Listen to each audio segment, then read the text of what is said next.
ہر قسم کے روحانی اور جسمانی مسائل اور وظائف کے لیے پیر عبد المالک الوی چینل کو سبسکرائب کریں۔ بسم اللہ الرحمن الرحیم، نحمده ونصلی ونسلم علی رسولہ الکریم، اما بعد فاعوذ باللہ من الشیطان الرجیم، بسم اللہ الرحمن الرحیم۔ اللہم صلی علی سیدنا و مولانا محمد وعلی آل سیدنا و مولانا محمد وبارک وسلم۔ السلام علیکم ورحمۃ اللہ وبرکاتہ۔ آج میں آپ کے سامنے شیطان کا وہ حربہ جو انسان کے موت کے وقت وہ استعمال کرتا ہے وہ آپ کے سامنے عرض کروں گا۔ شیطان انسان کا کھلا دشمن ہے اور سب سے بڑا دشمن ہے، جو ہر وقت انسان کو گمراہ کرنے کی کوشش کرتا ہے، اچھائی سے روک کر برائی کی ترغیب دیتا ہے اور برائی کی طرف انسان کو آمادہ کرتا ہے اور انسان سے وہ برائی کرواتا ہے۔ شیطان جب انسان پیدا ہوتا ہے تو پیدا ہوتے ہی حملے کا آغاز کرتا ہے اور موت کے وقت تک اس کی کوشش ہوتی ہے کہ میں اس کو ہر برائی کی طرف لگاؤں۔ آپ دیکھیں کہ جو ہی بچہ پیدا ہوتا ہے اس بچے کو کچھ سمجھ نہیں ہے، عقل نہیں ہے، شعور نہیں ہے، بیٹھ نہیں سکتا، اٹھ نہیں سکتا، کو کام نہیں کر سکتا، خود کھا نہیں سکتا، پی نہیں سکتا، کوئی بھی اپنی ضرورت کے مطابق وہ کوئی بھی اپنا کام کر نہیں سکتا۔ ابھی پیدائش ہوئی ہے تو حدیث کے اندر آتا ہے کہ شیطان اپنی 2 انگلیاں اس نومولود معصوم بچے کے پہلوؤں میں چبوتا ہے، جس سے وہ بچہ روتا ہے کہ جس دن پیدائش ہوتی ہے انسان کی اس دن سے ہی وہ اس پر حملے کا آغاز کر دیتا ہے اور ساری زندگی اس کے پیچھے رہتا ہے۔ وہ سونے لگتا ہے، شیطان حملہ کرتا ہے، خواب میں شیطان اس پر حملہ کرتا ہے، وہ سو کر اٹھتا ہے، شیطان اس پر حملہ کرتا ہے، وہ کوئی بھی نیکی کا کام کرتا ہے اسے روکتا ہے اور ہر اپنی ممکن کوشش کرتا ہے کہ مسلمان کوئی نیکی کا کام نہ کرے۔ اور شیطان کبھی زندگی میں کبھی مایوس نہیں ہوتا۔ انسان ہے نا کہ وہ ایک مرتبہ کو کام کرتا ہے نہیں ہوتا، دوسری مرتبہ کرتا ہے نہیں ہوتا، تیسری مرتبہ کرتا ہے نہیں ہوتا، پھر وہ تھک ہار کے بیٹھ جاتا ہے، یہ مجھ سے نہیں ہوگا۔ لیکن شیطان کبھی نا امید نہیں ہوتا، کبھی مایوس نہیں ہوتا، بلکہ اگر ایک وار اس کا کام نہ کرے تو دوسرا وار کرتا ہے، دوسرا نہ کرے تیسرا کرتا ہے، ساری زندگی بندے کو گمراہی کی طرف لے جانے کی ہر ممکن کوشش کرتا ہے کہ یہ بندہ یہ بھی برائی کر لے، یہ بھی گناہ کر لے، یہ بھی گناہ کر لے، ہر وقت وہ اسی کوشش میں رہتا ہے۔ اب دیکھیے کہ نبی کریم صلی اللہ علیہ وآلہ وسلم نے شیطان کے وسوسوں سے بچنے کے لیے، شیطانی بہکاوے سے بچنے کے لیے صبح و شام کے اذکار بتائے ہیں، نماز کے بعد کے اذکار بتائے ہیں، تاکہ شیطان کے شر سے میرا امتی محفوظ رہے۔ شیطان ہر وقت اسی کوشش میں ہے کہ میں اس کو کسی نہ کسی گناہ میں پھنسائے رکھوں۔ حدیث میں آتا ہے کہ شیطان اپنی سونڈ انسان کے دل پہ رکھتا ہے اور جو ہی وہ مسلمان اللہ کا ذکر کرتا ہے تو اپنی سونڈ ہٹا لیتا ہے اور اس انسان سے، اس مسلمان سے دور ہو جاتا ہے۔ جو ہی وہ بندہ ذکر اللہ سے غافل ہوتا ہے تو فوراً آ کے اپنے جبڑوں میں اس کے دل کو لے لیتا ہے اور شیطان انسان کے جسم میں خون کی طرح دوڑتا ہے کہ ایسے حملے کرتا ہے شیطان انسان پر کہ اس کے جسم میں داخل ہو کر اس کو گمراہی کی طرف دھکیلتا ہے۔ تو انسان کو، مسلمان کو شیطانی شر سے بچنے کے لیے ان دعاؤں کا، ان اذکار کا ضرور اہتمام کرنا چاہیے جو نبی کریم صلی اللہ علیہ وآلہ وسلم نے بتائے ہیں۔ صبح شام کے اذکار کا معمول بنائیے تاکہ شیطانی شر سے بندہ محفوظ رہ سکے۔ پیدائش سے آغاز کرتا ہے، روح نکلنے تک شیطان اپنی کوشش کرتا ہے، اور اس کی کوشش ہوتی ہے کہ یہ بندہ ایمان کے ساتھ اس کو موت نہ آئے، بلکہ ایمان سے محروم رہے اور یہ انکار کر دے کہ میں رب کو نہیں مانتا، میں رسول اللہ صلی اللہ علیہ وآلہ وسلم کو معاذ اللہ نہیں مانتا۔ اور آخری وقت شیطان ایسا خطرناک حملہ کرتا ہے کہ جو کمزور ایمان والے لوگ ہوتے ہیں وہ شیطان کی چال میں پھنس بھی جاتے ہیں، اور اس وقت ان کو سمجھ نہیں آتی، ایسا وہ حربہ استعمال کرتا ہے، ایسا وہ طریقہ استعمال کرتا ہے کہ انسان اس کے جال میں پھنس جاتا ہے۔ اور اچھا بھلا انسان ہوتا ہے، سمجھدار ہوتا ہے، عقل والا، شعور والا، لیکن اس وقت شیطان اسے گمراہی کی طرف دھکیل دیتا ہے۔ میں آپ کو ایک واقعہ سناتا ہوں، آپ کو جتنی باتیں میں نے کی ہیں ان تمام باتوں کی سمجھ اس واقعے میں آ جائے گی کہ ایک بڑا عبادت گزار بندہ تھا، اس کو ایسے گناہوں کی طرف شیطان لے کر آیا، ایسے وسوسے ڈالے کہ سب سے زیادہ عبادت گزار تھا، لیکن جب موت آئی تو کفر کی حالت میں موت آئی، کہ ایسی چال شیطان کھیلتا ہے، اس کے ساتھ ایسا وار کرتا ہے کہ اس کو سمجھ نہیں آتی کہ میرے ساتھ ہوا کیا ہے۔ اس لیے شیطانی اثرات سے بچنے کے لیے آپ دیکھیں، میرے نبی محمد عربی صلی اللہ علیہ وآلہ وسلم، میرا عقیدہ ہے کہ حضرت امام حسین رضی اللہ عنہ، حضرت امام حسن رضی اللہ عنہ جو نواسہ رسول تھے، وہ جنت کے نوجوانوں کے سردار ہیں۔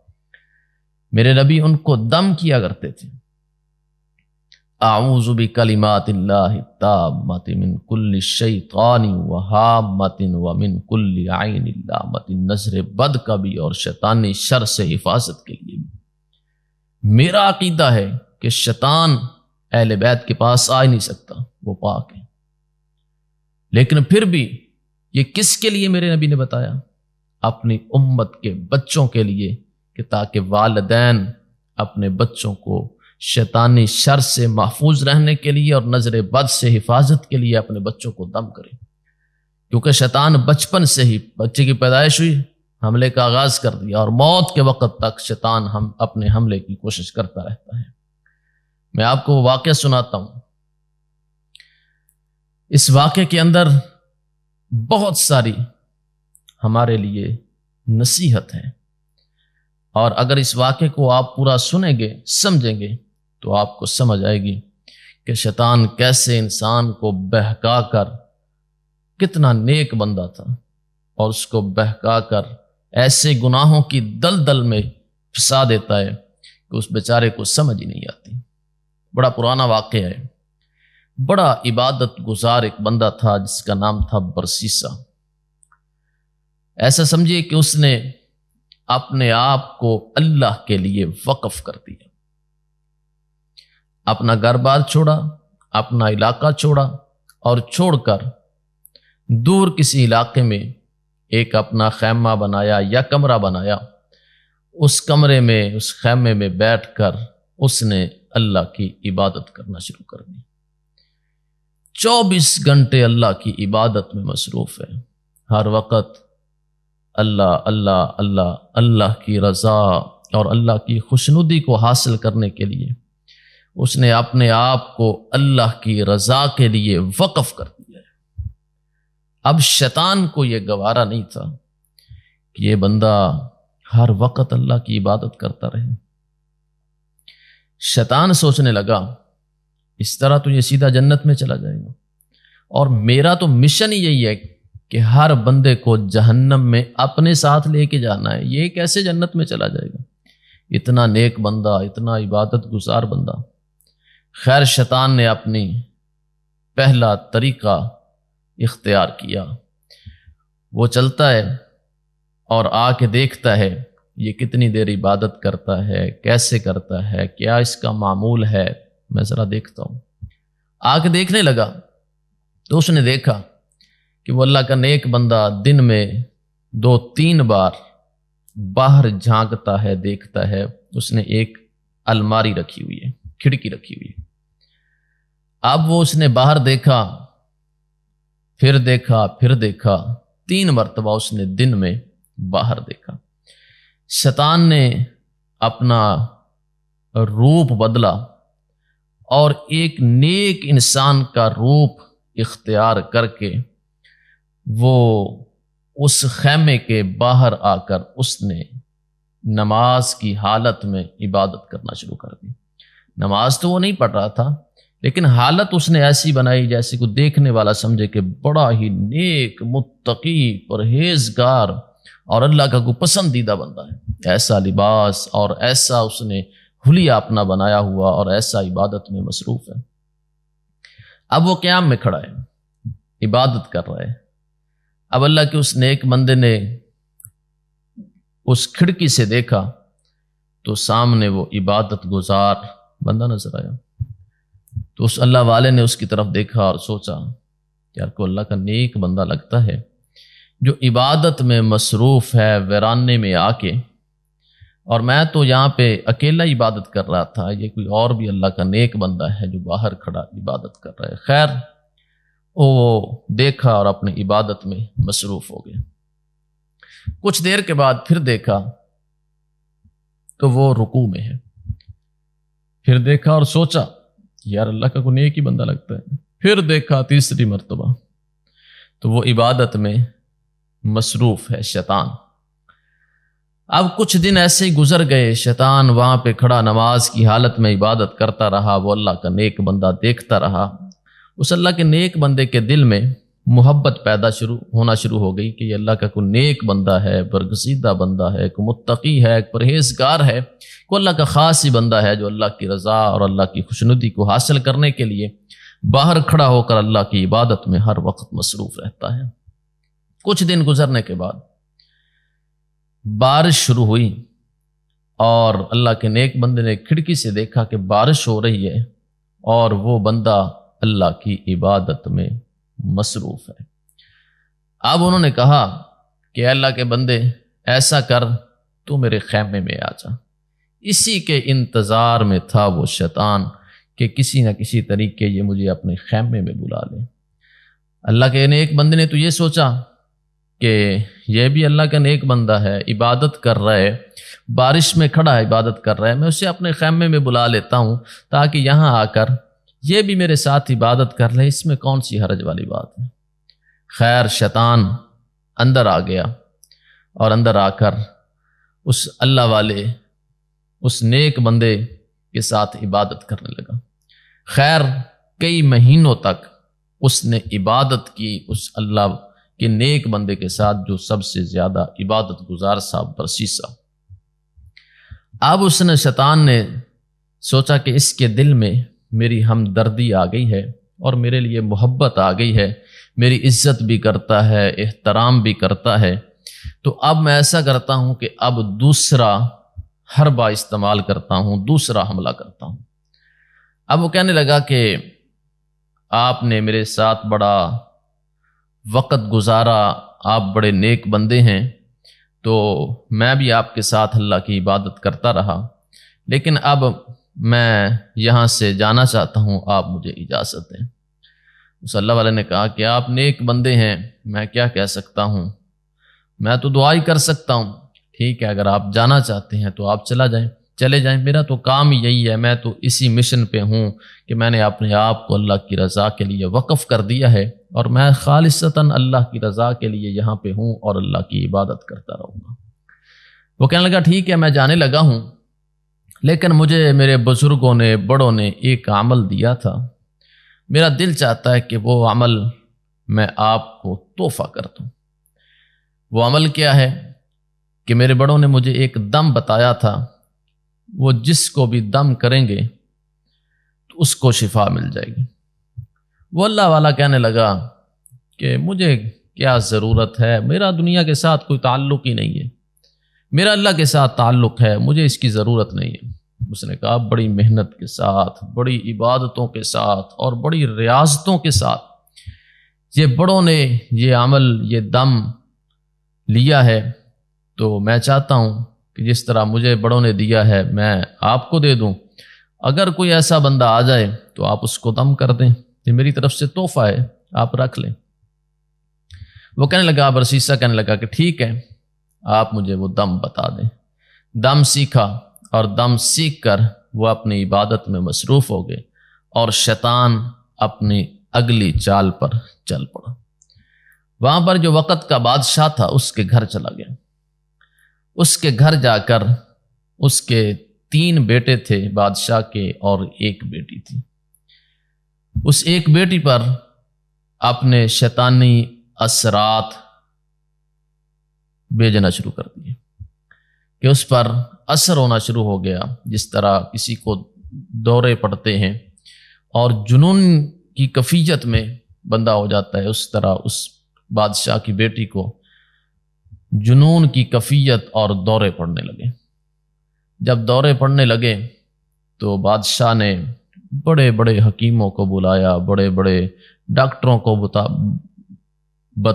بتایا اور ان کو اپنے گھر میں لے کر آیا اور اپنی بچی کا علاج کرواتا رہا۔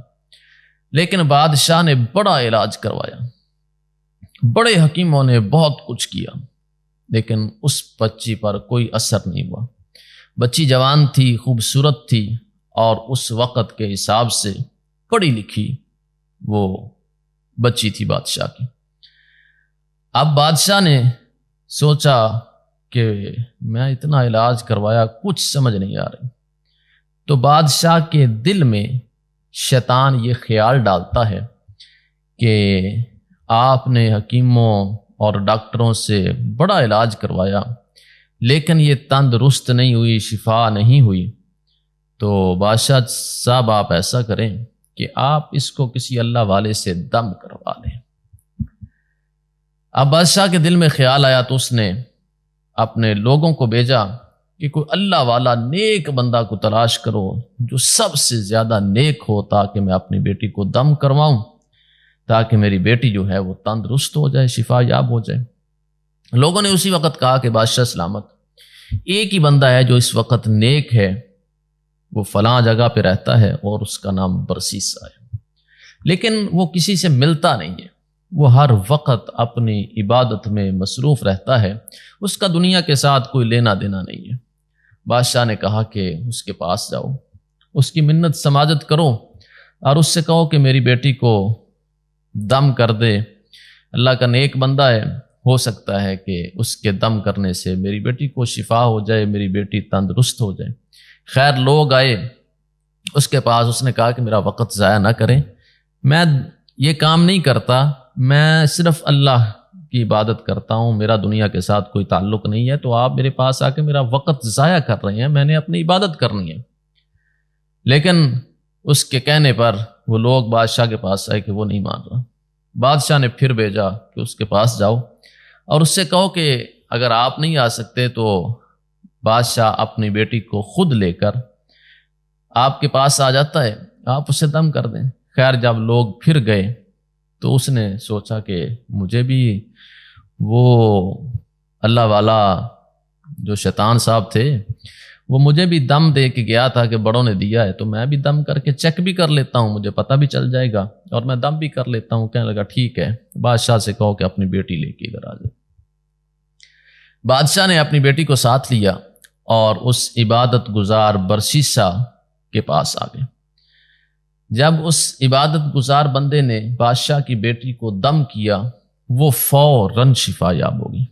وہ بیمار تو تھی نہیں، اصل تو شیطان کی یہ چال تھی، اگر بیمار ہوتی تو پھر ڈاکٹروں سے طبیبوں سے کچھ نہ کچھ تو افاقہ ہوتا، لیکن وہ شیطان کی ایسی چال تھی کہ بادشاہ اپنی بیٹی کو لے کے اس کے پاس بھی پہنچا اور دم کیا تو شیطان نے اپنے سارے اثرات ختم کر دیے اور وہ فوراً شفا یاب ہو گئی۔ اب دم بتانے والا بھی شیطان تھا اور بچی پر اثرات کرنے والا بھی شیطان تھا۔ فوراً شفا یاب ہوئی، بادشاہ بڑا خوش ہوا۔ بادشاہ بیٹی کو لے کے اپنے گھر آ گیا۔ کچھ مہینے گزرے اور گزرنے کے بعد اسے پھر وہی کیفیت، دورے پڑنے شروع ہو گئے۔ اب جب اس کی حالت دوبارہ بادشاہ کی بیٹی کی خراب ہوئی تو اس نے سوچا کہ دم کروایا جائے۔ خیر اتنے میں اس کے علاقے پر کسی اور ملک نے، کسی اور لوگوں نے، قوم نے حملہ کیا، جس سے نقصان ہوا اور بادشاہ کا ارادہ بنا کہ اب میں بھی ان کے ساتھ جنگ کروں گا اور ان کا مقابلہ کروں گا۔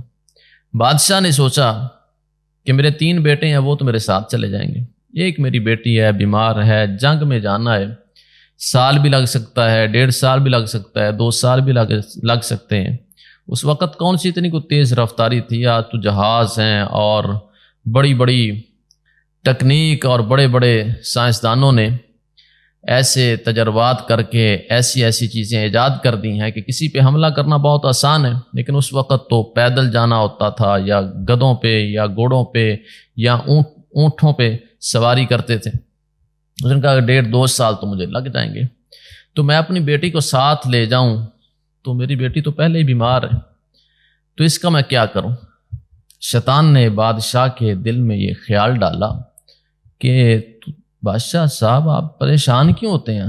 آپ ایسا کریں کہ اپنی بیٹی کو اس برسیسا جو اللہ کا نیک بندہ ہے اس کے پاس چھوڑ دیں، اور وہ آپ کی بیٹی کا خیال بھی رکھے گا، اور آپ کی بیٹی جب بیمار ہوگی اس کو دم بھی کر دیا کرے گا اور اس کو شفا ہو جائے کرے گی، آپ کو پریشان ہونے کی ضرورت نہیں ہے۔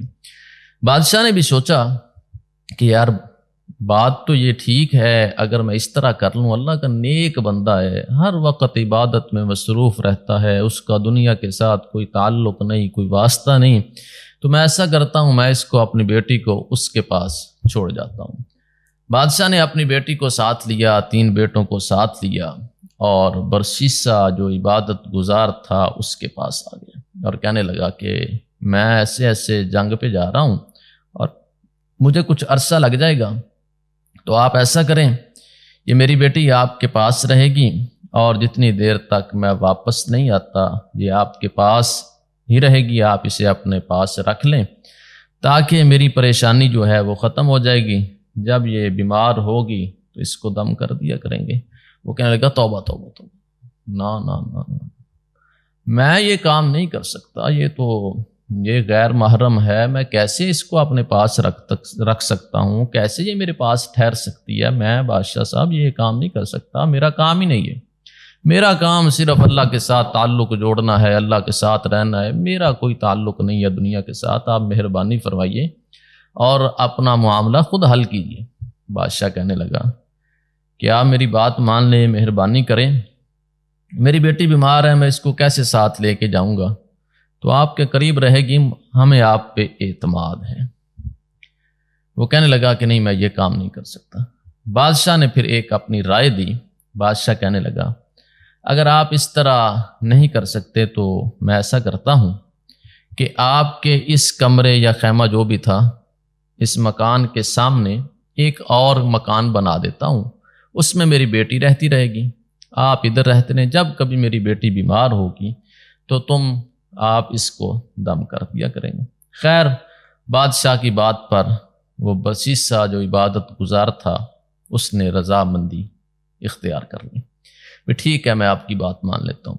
خیر بادشاہ نے اسی وقت ایک مکان بنایا اور مکان بنا کر اس جگہ پر اپنی بیٹی کو چھوڑا اور بیٹی کو چھوڑ کر اپنا جو سفر اختیار کرنا تھا، جس جنگ پہ جانا تھا، جو معاملات ملکی حل کرنے تھے، اس کے لیے روانہ ہو گیا۔ اب شیطان کی یہ چال بھی کامیاب ہو گئی۔ اب شیطان اس نیک بندے کے دل میں ایک اور بات ڈالتا ہے، کہتا ہے کہ تو اللہ کا اتنا نیک بندہ ہے، تو لوگوں کے ساتھ نیکی کرنی چاہیے، خیر خواہی کرنی چاہیے۔ وہ لڑکی سامنے ہے، بیمار ہے اور پتہ نہیں وہ خود پکاتی ہے کچھ نہیں پکاتی، تو اپنے لیے کھانے پینے کا انتظام کرتا ہے، تو ایسا کر کہ تو بھی مخلوق خدا پر رحم کر، وہ بھی انسان ہے، پتہ نہیں اس سے کچھ پکتا ہے کہ نہیں پکتا بیماری کی وجہ سے، اور ہے بھی وہ اکیلی، تو اس طرح کیا کر کہ جب تو اپنے لیے کھانا بنائے تو اس کے لیے بھی تھوڑا سا کھانا بنا لیا کر، اور اپنے دروازے پہ رکھ دیا کر، اور اس سے کہہ دینا کہ اس ٹائم پہ آ کے کھانا لے جایا کرو۔ اس کے دل میں بات ڈالی۔ اب جو برسیسا تھا اس کے دل میں بھی خیال بات ذہن میں یہ بیٹھ گئی کہ یار اگر میں اس طرح کر لوں تو کوئی حرج والی بات تو نہیں ہے، پتہ نہیں بیچاری سے کچھ ہوگا بھی یا نہیں ہوگا۔ خیر برسیسا نے کھانا پکایا، اور کھانا پکا کے اپنے دروازے پہ رکھا، اور دروازے پہ ذرا دستک دے دی تاکہ اس کو پتہ چل جائے، وہ آتی کھانا اٹھا کے لے جاتی۔ اب کچھ دن گزرتے ہیں تو شیطان ایک اور خیال برسیسا کے دل میں ڈالتا ہے، کہتا ہے دیکھو آپ کھانا پکا کے اپنے دروازے پہ رکھ دیتے ہیں، تو آپ ایسا کریں، وہ بازار گزر کے آپ کی طرف آتی ہے تو آپ ایسا کریں کہ آپ کھانا پکا کے اس کے دروازے پہ رکھ دیا کریں تاکہ اسے گلی سے گزرنا نہ پڑے۔ خیر وہ جو برسیسا اللہ کا نیک بندہ تھا، عبادت گزار تھا، اس نے کھانا پکا کے وہ کھانا جا کے اس لڑکی کے دروازے پہ رکھ دینا، اور دروازے پہ دستک دے دینا تاکہ اسے پتہ چل جائے کہ باہر کھانا آیا ہے۔ وہ آتی کھانا اٹھا کے چلی جاتی۔ کچھ دن اسی طرح معاملات چلتے رہے۔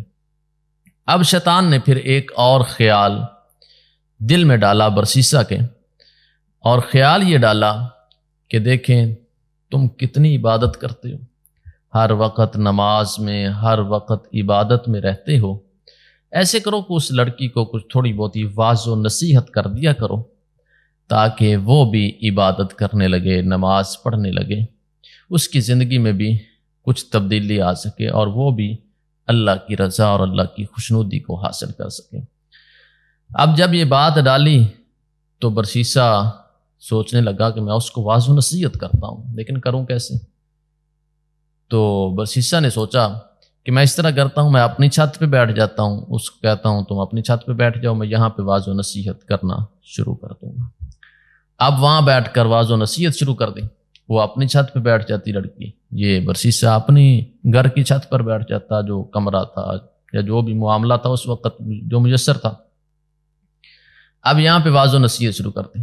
اب لڑکی نے نمازیں پڑھنی شروع کر دی، عبادت کرنا شروع کر دی۔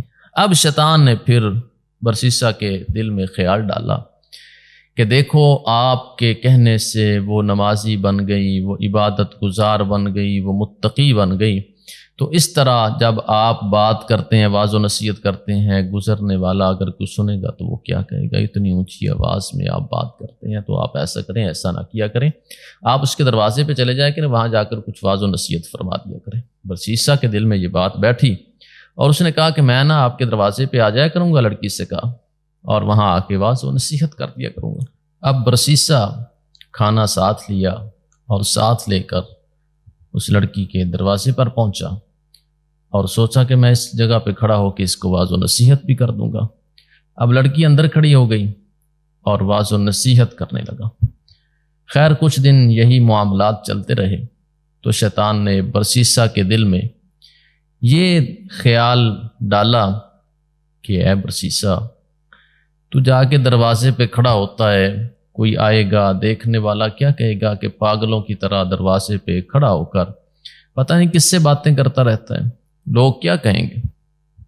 خیر برسیسا نے سوچا کہ یہ بھی بات تو درست ہے، دل میں خیال آ رہا تھا کہ ایسے کوئی دیکھے گا کہے گا کہ یہ کیسے پاگلوں کی طرح یہ یہاں پہ کھڑا ہو کے عجیب عجیب باتیں کرتا رہتا ہے، پتہ نہیں کس کو واعظ و نصیحت کرتا ہے۔ خیر ادھر شیطان نے اور ایک حملہ اس لڑکی پر بھی کر دیا۔ اب لڑکی کے دل میں اس کی محبت ڈالنا شروع کر دی کہ بڑا نیک بندہ ہے، بڑا پرہیزگار ہے، بڑا متقی ہے، دیکھ اس نے مجھے نماز پہ لگا دیا، نیکی پہ لگا دیا، برائی سے روک دیا، اور میں ہر وقت اپنے معمولات زندگی میں ہر وہ تمام کام کرتی ہوں جو اللہ کی رضا کے لیے ہیں۔ تو یہ سب کچھ مجھے اسی نیک بندے برسیسا کی وجہ سے ملا ہے، اور میرے کھانے کا بھی خیال کرتا ہے، بیمار ہوتی ہوں مجھے دم بھی کرتا ہے۔ خیر اب برسیسا کہنے لگا کہ اس طرح بھی مناسب نہیں ہے۔ اب دونوں کے دل میں تھوڑی تھوڑی بات شیطان نے ڈالنا شروع کر دی کہ دروازے پہ نہ کھڑا ہوا کر، اور اس کے دل میں تھوڑی تھوڑی محبت ڈالنا شروع کر دی کہ بڑا نیک بندہ، بڑا ہی چنگا بندہ، کہ دیکھ ذرا کہ نہ تیرا خیال رکھدا۔ اب دونوں کے دل میں نرمی بھی ہے۔ خیر برسیسا نے کہا کہ اس طرح بھی مناسب نہیں ہے کہ باہر دروازے پہ کھڑا ہوں۔ تو لڑکی کہنے لگی کہ میں اس طرح کرتی ہوں، آپ اندر آ جایا کریں، میں چارپائی رکھ دیا کروں گی، آپ اس پہ بیٹھ کے مجھے واعظ و نصیحت کر دیا کریں، میں دور بیٹھ کر سن لیا کروں گی۔ خیر برسیسا نے ایسے ہی کرنا شروع کر دیا، اندر آتا، کھانا بھی لے آتا، اور چارپائی پر بیٹھ کر اس لڑکی کو واعظ و نصیحت کرتا۔ لڑکی دور تھی۔ اب برسیسا کے دل میں خیال آیا کہ وہ دور ہے اور مجھے اونچا بولنا پڑتا ہے، تو ایسا نہ ہو کہ وہ ایک اور چارپائی قریب بچھا لے اور اس پر وہ بھی بیٹھ جایا کرے اور میں اس کو واعظ و نصیحت کر دیا کروں گا۔ خیر اب لڑکی کے دل میں بھی محبت ڈالنے کا شیطان نے آغاز کر دیا تھا۔ اب وہ لڑکی بھی تھوڑا بہت، اس نے بھی اپنے اندر چینجنگ پیدا کی، اپنے اندر یہ سوچنا شروع کیا کہ نہیں مجھے بھی تھوڑا بہت اپنا حلیہ جو ہے وہ اچھا کرنا چاہیے تاکہ میں بھی بن سور کر سامنے جاؤں۔ خیر برسیسا جب آتا تو وہ بھی اپنے آپ کو ذرا سجا کے ساتھ والی چارپائی پہ بیٹھ جاتی۔ آہستہ آہستہ شیطان نے دونوں کے دل میں محبت ڈالی، اور اتنی شدید محبت ڈال دی کہ ان کو پتہ ہی نہیں چلا کہ انہوں نے میاں بیوی کے معاملات جس طرح کے ہوتے ہیں یہ معاملات آپس میں کرنا شروع کر دیے، گناہ کے ارتکاب شروع کیا، گناہ کرنا شروع کر دیا آپس میں۔ اب یہ جب معاملات چلے تو اب ادھر سے 1 سال کا وقت بھی گزر گیا کہ بادشاہ اپنی بیٹی کو یہاں پہ چھوڑ کے 1 سال ہو گیا تھا۔ اس نے اپنے بیٹوں کو بھیجا کہ جاؤ پتہ تو کر کے آؤ کہ میری بیٹی کس حال میں ہے۔ خیر وہ آئے، آ کے دیکھا کہ بہن ہماری خوش ہے اور اپنے گھر میں ہے اور اس کا خیال رکھا جا رہا ہے اور شفا یاب بھی ہے۔ جب ان کو تسلی ہوئی وہ واپس چلے گئے، تو ادھر برسیسا نے ایسے معاملات ان کے آپس میں ہوئے کہ ایک بچے کی پیدائش ہو گئی کچھ عرصے کے بعد۔ جب بچہ پیدا ہوا تو اب ماں کو تو بڑی محبت ہوتی ہے۔ اب جب بچہ پیدا ہوا تو شیطان نے برسیسا کے دل میں یہ خیال ڈالا کہ تقریباً 2 سال کا عرصہ ہونے والا ہے اور بادشاہ بھی آنے والا ہے۔ جب بادشاہ آئے گا، بادشاہ کو پتہ چلا کہ اس نے میری بیٹی کے ساتھ کیا کیا، وہ تو تمہیں نہیں چھوڑے گا، وہ تو تمہیں قتل کر دے گا۔ اس کا حل ہے، ایک حل یہ ہے کہ تم اس اپنے بچے کو قتل کر دو، اٹھا کے لے جاؤ اور کسی جگہ پہ زندہ دفن کر دینا، کوئی مسئلہ ہی نہیں۔ جب بچہ نہیں ہوگا تو باقی معاملات سارے سیٹ ہو جائیں گے، کچھ نہیں ہوتا۔ خیر برسیسا نے وہ جو عبادت تھی ساری عبادت چھوڑ دی، معاملات چھوڑ دیے، گناہوں میں کی دلدل میں ایسا پھنسا کہ اس کو کوئی سمجھ ہی نہیں کہ میں پہلے کیا تھا اور اب کیا ہے، اور ایسا وار کیا۔ میں کتاب میں پڑھ رہا تھا کہ شیطان کہتا ہے کہ عورت کا وار ایسا ہے جو میرا کبھی ضائع نہیں ہوتا، اور شیطان نے یہاں پہ بھی عورت کا وار کیا کہ عورت کی محبت اس کے دل میں ڈال دی، فنا ہو گیا۔ اب برسیسا نے کہا کہ میں اس بچے کو قتل کیسے کروں، یہ تو مجھے نہیں دے گی اور یہ اس بات پہ رضامند بھی نہیں ہوگی۔ خیر وہ سوئی ہوئی تھی، بچے کو اٹھایا اور بچے کو اٹھا کے اس کو قتل کر کے ایک جگہ پہ دفن کر دیا۔ اب ماں نے دیکھا بیٹا نہیں ہے، لیکن پریشان، رونے لگی، واہ ویلا کرنے لگی، میرا بیٹا کہاں گیا؟ تو بسیسا کہنے لگا کہ مجھے تو نہیں پتا تمہارا بیٹا کہاں ہے، کدھر ہے، مجھے نہیں پتا، مجھے کوئی خبر نہیں ہے۔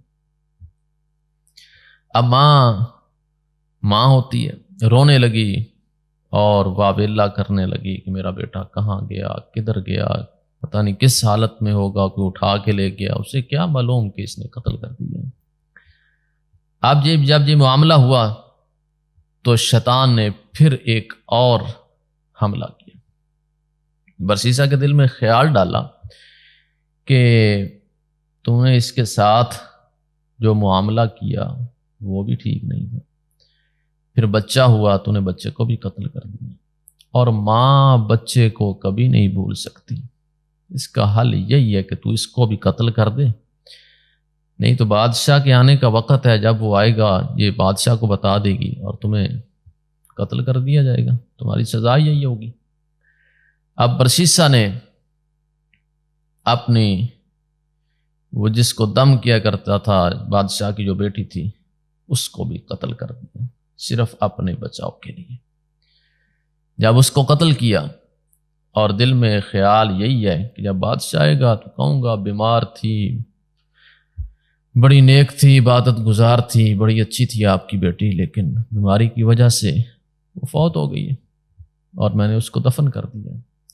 خیر 2 سال کے بعد بادشاہ اور بادشاہ کے بیٹے آئے اور آ کے پوچھا، اس نے کہا کہ آپ کی بیٹی بہت نیک تھی، بہت اچھی تھی، متقی تھی، پرہیزگار تھی، عبادت گزار تھی، بہت اچھی تھی، لیکن موت کو تو کوئی نہیں ٹال سکتا، بیمار تھی، موت آ گئی، میں نے اسے دفن کر دیا۔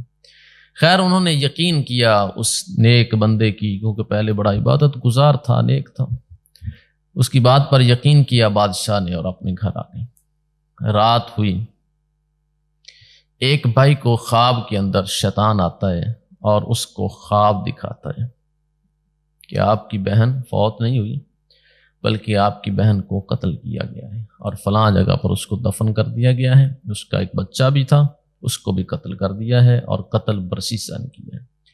دوسرے بھائی کو بھی خواب دکھایا، تیسرے کو بھی خواب دکھایا، صبح اٹھے، تینوں بھائیوں نے جب بات کی ایک جیسا خواب۔ اب کوئی بھائی کہہ رہا ہے کہ یہ خواب تھا چھوڑو اس کو، کوئی کہہ رہا ہے نہیں، جب جو سب سے چھوٹا تھا وہ کہنے لگا کہ نہیں، میں اس کی تحقیق کروں گا، تینوں کو ایک ہی خواب آیا ہے، اس کی کوئی نہ کوئی تو وجہ ہے۔ خیر جب چھوٹا بھائی چلا تو دونوں دوسرے بھائی بھی ساتھ چلے تحقیق کرنے کے لیے، تو جو جگہ شیطان نے خواب میں دکھائی تھی وہ جگہ جا کر کھودی تو وہاں پر اس کی بہن کا جسم جو بقیہ تھا، ہڈیاں بھی موجود ہیں اور جسم بھی جو بقیہ تھا وہ بھی موجود ہے، اتنا بچا ہوگا، اور وہ بچہ بھی، اس کا بھی جسم کچھ حصہ ہڈیوں کا ڈھانچہ وہ بھی موجود ہے۔ اب ان کو یقین ہو گیا، انہوں نے برسیسا کو پکڑا۔ برسیسا کو جب پکڑا تو ہر بات پر اقرار کر دیا کہ یہ معاملہ ہوا۔ اب عدالت میں کیس لگتا ہے، قاضی فیصلہ سناتا ہے، تو جب قاضی نے فیصلہ سنایا تو اسے سزائے موت دے دی گئی۔ اب جب تختے پہ اس کو چڑھایا گیا سزائے موت کے لیے، اسے پھانسی کی سزا دی جائے، تو اس پر اس کو باندھ دیا گیا۔ جب باندھا گیا تو پرانے جو بادشاہ تھے ان کا یہ بھی معمول ہوا کرتا تھا کہ وہ ایسے ہاتھوں میں کیل بھی ٹھوک دیا کرتے تھے، ہاتھوں میں پاؤں میں کیل ٹھوک دیتے تھے اور اس طرح اس کو سزائے موت دی جاتی تھی۔ اب جب اس کو باندھا گیا اور سزائے موت دینے لگے تو اس وقت پھر وہی شیطان اسی حلیے میں، جس حلیے میں پہلی دفعہ وہ نماز کی حالت میں کھڑا ہوا تھا اور اس کے کمرے میں آیا تھا اور اس کا دوست بن گیا تھا، اس برسیسا کا، کہنے لگا کہ اے برسیسا، میں وہی ہوں جو تیرے پاس آیا تھا اور میں نے ہی یہ سارا معاملہ تیرے ساتھ کیا ہے اور اب میں ہی تجھے بچا سکتا ہوں، اگر تو چاہے میری بات مان لے تو تو بچ سکتا ہے، کوئی بڑا مسئلہ نہیں ہے، اتنا بڑا کام میں کر سکتا ہوں، تجھے بچانے والا بھی کام کر سکتا ہوں، یہ کون سی بڑی بات ہے، یہ سارے طریقے میرے تھے اور یہ سارے جتنے بھی معاملات تیرے ساتھ ہوئے ہیں، یہ سارا جو گیم پڑی ہے یہ ساری میری ہے۔ تو برسیسا اب سوچنے لگا کہ کیا کیا جائے، موت سے بچنا بھی ہے. تو وہ کہنے لگا کہ ایسا کر، تو مجھے سجدہ کر دے، میں تجھے بچا لوں گا. خیر اس نے کہا کہ نہیں، یہ کام نہیں کر سکتا، اور مجھے ویسے بھی انہوں نے باندھا ہوا ہے، میں کیسے سجدہ کر سکتا ہوں. اس نے کہا چل تو سجدہ نہ کر، تو اس طرح کر، نیت کر لے سجدے کی اور اپنی گردن کو ذرا جھکا دے. برسیسا کہنے لگا میں گردن کو بھی نہیں جھکا سکتا، مجھے تو باندھا ہوا ہے. شیطان کہنے لگا اس طرح کر، تو نیت کر کے اپنی آنکھوں کو ذرا بند کر دے اور نیت یہ کر کے تو مجھے سجدہ کر رہے ہیں کہ تو اللہ کو نہیں مانتا، تو مجھے مانتا ہے، رب مجھے مانتا ہے. برسیسا نے سوچا چلو ایک دفعہ میں کر لیتا ہوں، بعد میں توبہ کر لوں گا، اللہ کو راضی کر لوں گا. برسیسا نے جو ہی آنکھیں بند کی اور نیت کی اور کہا کہ میں رب کو نہیں مانتا، میں تجھے مانتا ہوں، جو ہی یہ الفاظ کہے اسی نیت سے، اسی وقت اس کو سزائے موت کا جو دینے والا تھا اس نے اسی وقت وہ رسہ کھینچا اور اسی وقت اس کی موت ہو گئی، کفر کی حالت میں. تو اب آپ خود اندازہ کر لیجئے کہ شیطان نے کتنا لمبا پروگرام بنایا اور 4-5 سال تک اس کے پیچھے پھرتا رہا، اور آخر موت کے وقت اس کو جو موت آئی وہ کفر کی حالت میں آئی. عبادت گزار تھا، نیک بندہ تھا، سب کچھ چھوڑ چھاڑ کے اس نے اپنا ایک الگ گھر بنایا، کمرہ بنایا، اس میں رہنے لگا، عبادت کرنے لگا. لیکن شیطان نے ایسا اس پر وار کیا کہ جب اس کا ایک وار کامیاب ہوا تو ہر وار ہی کامیاب ہوتے گئے. تو شیطان کے شر سے بندے کو ہر وقت اپنی حفاظت کرنی چاہیے، ہر وقت دعائیں، اذکار جو نبی کریم صلی اللہ علیہ وآلہ وسلم نے بتائے ہیں ان اذکار کا اہتمام کرنا چاہیے. تو وہ تو ہر وقت منہ لگا کے دل پہ بیٹھا ہوا ہے، یہ کب غافل ہو ذکر سے اور میں اس پر حملہ کروں. اور دیکھیے کتنا اس نے بھیانک حملہ کیا کہ اتنا نیک بندہ، لیکن جب موت آئی تو کفر کی حالت میں موت آئی. تو اسی طرح ایک حدیث میں بھی آتا ہے کہ جب کوئی بندے کو موت آتی ہے اور موت کے وقت شیطان آتا ہے دائیں طرف آ کے بیٹھتا ہے باپ کی شکل میں، بائیں طرف ماں کی شکل میں، اور کہتا ہے، باپ کہتا ہے دیکھ میں نے تجھ سے کتنی محبت کی، کتنا پیار کیا، تیرے لیے کتنی قربانیاں دیں، دن رات محنت کی، میں تیری خواہشوں پہ اب مرتا رہا، میں نے اپنے دل کو قبرستان بنا دیا تیرے لیے اپنی زندگی کو وقف کر دیا. میں جب مرا تھا تو یہودی ہو کر مرا تھا، میں کامیاب ہو گیا، اب تو بھی یہودی ہو کے مر جا. ادھر ماں کہتی ہے میں تجھے اپنی جسم سے، چھاتی سے دودھ پلاتی رہی، تیرے ساتھ کتنی محبت کرتی رہی، اپنی زندگی کی داستان، قربانیوں کی داستان سناتی ہے. اسی طرح رشتہ دار آتے ہیں اور آ کے اس مرنے والے کے قریب بیٹھ جاتے ہیں. اصل میں وہ رشتہ دار نہیں ہوتے، وہ شیطان اس شکل کو اختیار کر کے سامنے آتا ہے تاکہ اس کی موت جو ہے وہ کفر پر ہو جائے. تو اس لیے موت کے وقت اس ایمان کی حالت میں مرنا، ہر بندہ دعا کرتا ہے یا اللہ مرتے وقت مجھے کلمہ نصیب ہو جائے، مرتے وقت مجھے کلمہ نصیب ہو جائے. تو اس معاملے میں ہمیں ہر وقت اللہ تعالیٰ کی پناہ طلب کرنی چاہیے. جب اللہ تعالیٰ کی پناہ طلب کرتے رہیں گے، دعائیں پڑھتے رہیں گے، ذکر کرتے رہیں گے، اپنے دل کو اللہ کے ذکر سے آباد کرتے رہیں گے، تو پھر یقیناً مرتے وقت اللہ تعالیٰ کی رحمت بھی ہوگی، برکت بھی ہوگی، اور مرتے وقت بندے کو کلمہ پڑھنا بھی نصیب ہو جائے گا. اس لیے ذکر اذکار کی پابندی کریں، استغفار کی پابندی کریں. استغفار جو حضرت ابو سعید خدری رضی اللہ عنہ فرماتے ہیں کہ نبی کریم صلی اللہ علیہ وآلہ وسلم نے ارشاد فرمایا کہ جو بندہ یہ دعا پڑھ لیتا ہے، استغفر اللہ الذی لا الہ الا هو الحی القیوم واتوب الیہ، تو اللہ تعالیٰ اس بندے کے سارے گناہوں کو معاف فرما دیتے ہیں، خاص سمندر کی جھاگ کے برابر ہی کیوں نہ ہوں. استغفار میں کثرت کریں، ہر وقت استغفار کریں، ہر وقت شیطان کے شر سے حفاظت کے لیے اللہ تعالیٰ کی پناہ طلب کریں۔ ہر وقت جب پناہ طلب کرتے رہیں گے، شیطان کے شر سے محفوظ رہیں گے، تو انشاءاللہ زندگی پوری آسان گزرے گی۔ اور ہر وقت اپنے ذکر کو، اپنے دل کو اللہ کے ذکر سے آباد رکھیے۔ اللہ سے دعا ہے کہ اللہ تعالی ہم سب کو مرتے وقت ایمان کی حالت میں موت نصیب فرمائے، مرتے وقت کلمہ پڑھتے ہوئے روح نکلے لا الہ الا اللہ محمد الرسول اللہ۔